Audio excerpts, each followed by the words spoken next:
Why does this come to mind? In your opinion, the feeling of despair that overtakes a person, is it because of external things where people tell him that you can't? Or is it something that comes from within a person, even without others telling him that he isn't or that he can't?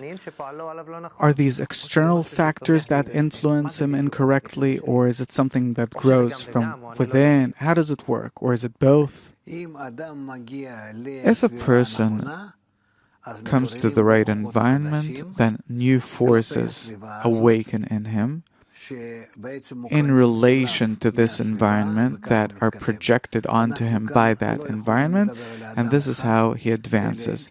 We can't talk about a single individual here, but a person is all the time in an environment, in a society, and the measure to which he can receive forces, that it's providence that brings him to it, and so on. So accordingly, he has all of these states of despair and hope, strength and weakness, and he has to understand that this is how he's being played with and this is how he has to respond.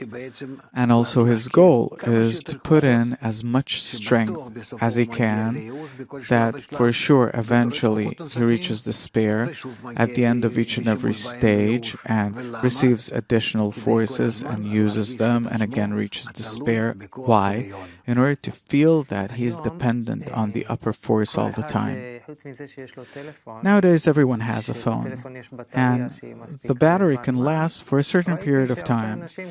And I saw that many people don't trust their battery, and that they also have a portable charger, meaning no matter where they go, they have both their phone and a portable charger.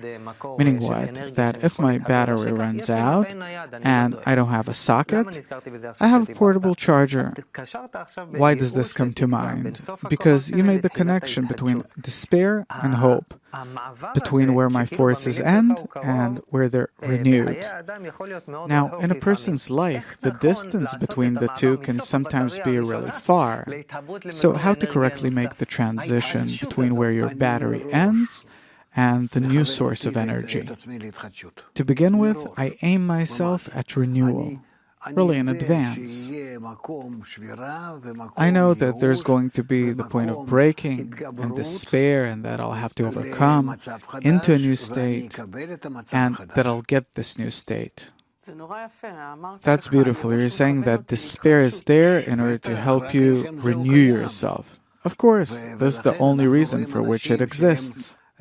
And therefore we see people that create new states, culture figures, scientists, educators, people that have a creative force in their hand.